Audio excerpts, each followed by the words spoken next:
ठाणे महानगरपालिकेच्या नुकत्याच पार पडलेल्या निवडणुकांमध्ये भारतीय जनता पक्षाच्या उमेदवारांना मिळालेल्या घवघवीत यशानंतर आज ठाण्यात पत्रकार परिषद पार पडली आहे। या पत्रकार परिषदेला भाजपा आमदार संजय केळकर, आमदार निरंजन डावखरे, प्रदेश महामंत्री माधवी नाईक, ठाणे शहराध्यक्ष संदीप लेले यांच्यासह ठाणे महानगरपालिकेत विजयी झालेल्या पक्षाच्या बहुसंख्य उमेदवारांची उपस्थिती होती।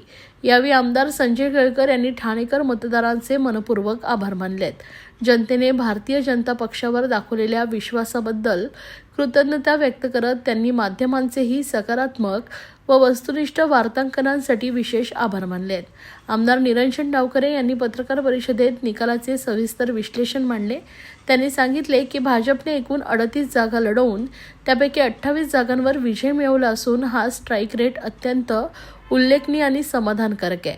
विशेष बाब म्हणजे मूलभूतपणे भाजपासाठी पारंपरिक नसलेल्या मुंब्रा आणि राबोडीसारख्या भागात पक्षाने 10 जागा लढवल्या। त्या जागा वगळता पाहता भाजपचा प्रभावी स्ट्राईक रेट हा थेट 28 पैकी 28 असाच म्हणजे 100% ठरतोय, जो पक्षाच्या संघटनात्मक ताकदीचे आणि जनतेच्या विश्वासाचे स्पष्ट द्योतक आहे।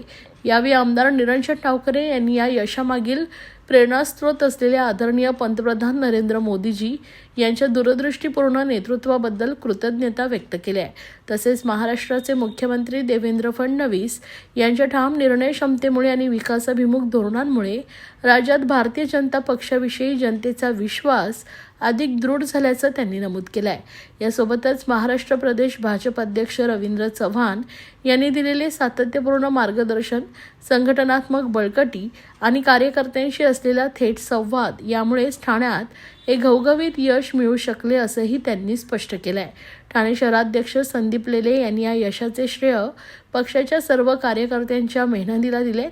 पत्रकार परिषदेत उपस्थित सर्व विजयी उमेदवारांनी ठाणेकरांच्या अपेक्षानुसार प्रामाणिक, पारदर्शक आणि विकासाभिमुख काम करण्याचा निर्धार व्यक्त केला आहे।